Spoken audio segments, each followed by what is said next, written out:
right, last champion from old lore, as far as I know, before updates.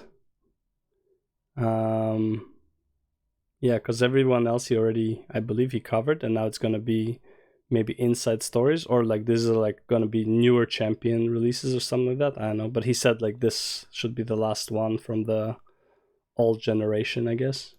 Anyways, let's see. Sona, Maven of Strings. Welcome, ladies and gentlemen, to another episode of Lore of League of Legends. He needs to As figure promised, out, this is the last episode. I hope he figured out his mic stuff after these series, because man, my ears are just either blowing up or I can't hear shit. Covering the Ionian champions released thus far. Without further ado, I present to you the lore of Sona, Maven of the Strings. Let's go. Enjoy.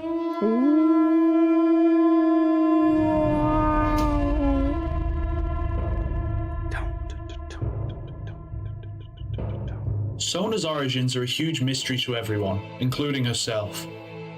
She never got to meet her real parents, who had abandoned her on the doorstep of an Ionian adoption house. Probably were. They were probably regular farmers, and they only left her with their super powerful weapon of strings.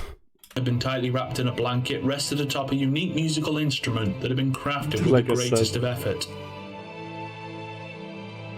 Unsure of the origins or purpose of the instrument, Sona's caretakers had locked it away and taken care of the girl themselves.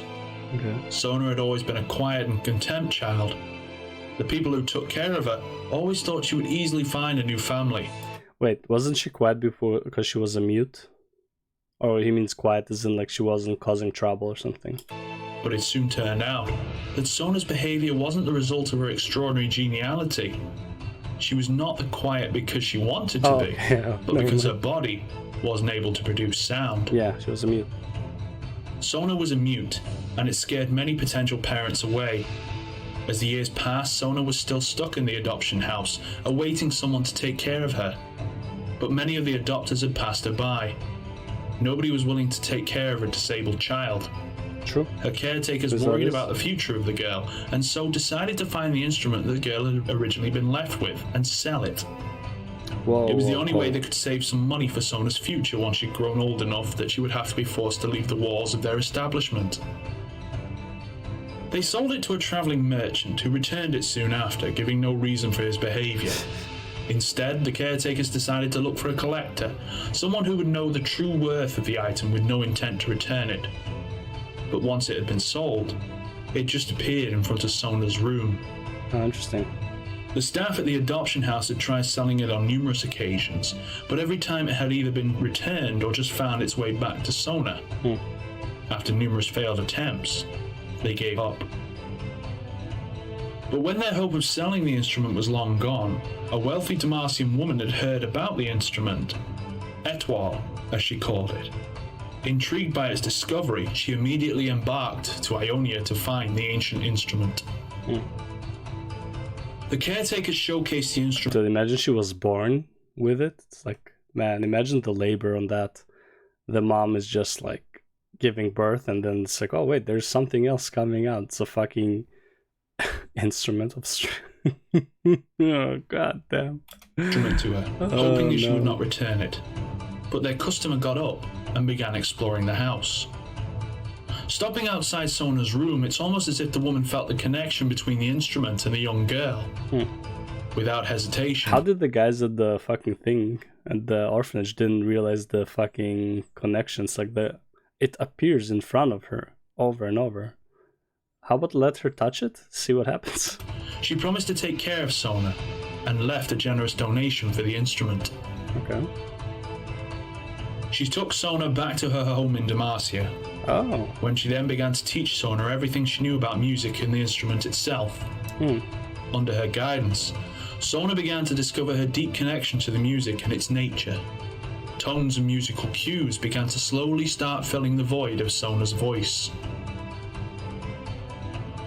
She could not communicate directly, but through music she could express her feelings. No matter how many instruments Sona played on, she was always at her best when playing the Etoile.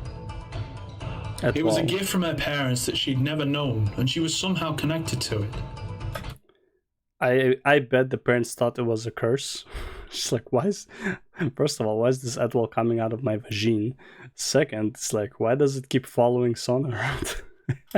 She did not know, but when she played on it, the strings almost seemed alive under her fingertips. She could feel as the instrument shivered under her touch.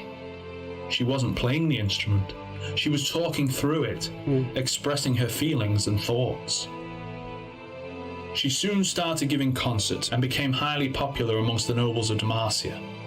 Many came to hear the magical tones of Sona's instruments that were rumoured to quiver the hearts of those listening.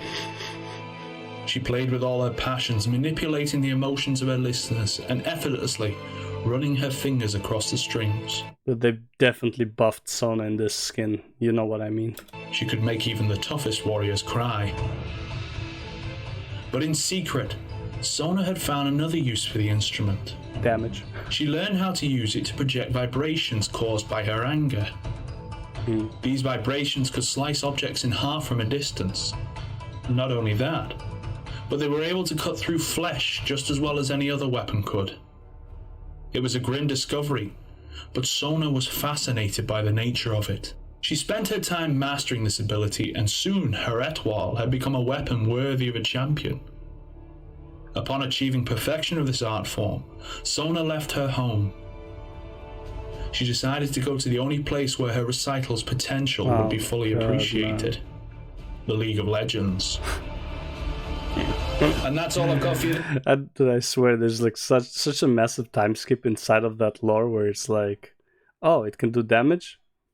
Institute of War right away.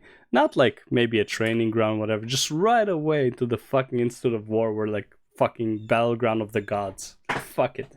Let's just fucking go for it. Oh god, alright, that was Sona. Let's go on to the next one. Part 55 done. Part 56 incoming.